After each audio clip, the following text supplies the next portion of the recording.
Bueno, hitzaldiari jarri dio Plasandreaien herrimen oihartzunaz edo.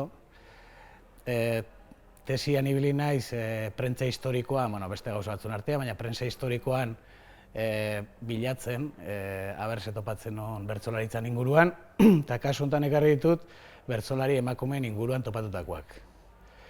Orduan, lehenengo datu potolo bat eman behar dut, 1980 baina zaharragoak dian testuak topatu ditut bertsolaritzaz, prentsan 4.159. Eta horietaz emakumeei aipamenen bat egiten dioten bakarrak dira 24.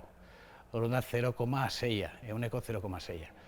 Orduan datu hori da kasi importanteena, porque ja ezagutzen zen eta bagenekina bertsolari emakumeak isilarazin diala eta utxune badaola hor, eta bar, ja datu kuantitatibo bat ematen du. Osea, 100 testutik 0,6 bakarrik dira emakumein ingurukoak.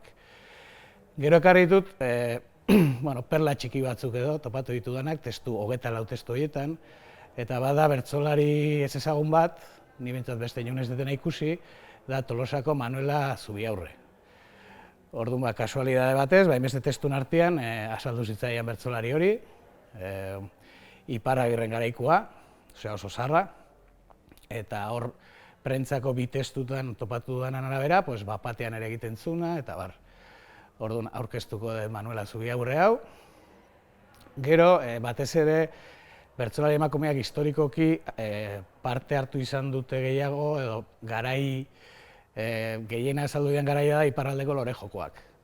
Orduan, iparraldeko lore jokoen repaso bat egiten dut, topatutako prentsako kontuena.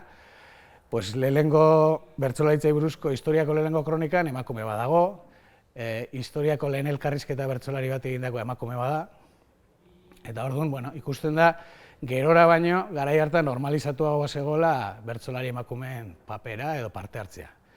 Baina alare gero matiz bat iten dut, garai hartako prentzan agertzen zian gauzak ikusita, ez zala da nahi errexare, porque nahiko tono machista ikusten da, edo komentario nahiko zeak, eta horiek ere ekarri ditut. Eta, gero esplikazio bezala neurri baten utxune horri, zergatik hain gutxi agertzen dira bertsolari emakumeak, esplikazioa asko izan ditzake, baina bat da baita ere kazetari emakumeak ere bertsolaritzari buruz idatzi dutenak gutxi izan diala historikoki. Orduan, testu pila horietan, kontabilizatu ditut 500 piku sinadura, eta horietatik 20 bakarrik dira emakumeak. Izango litzake pixka txampona beste aldia edo.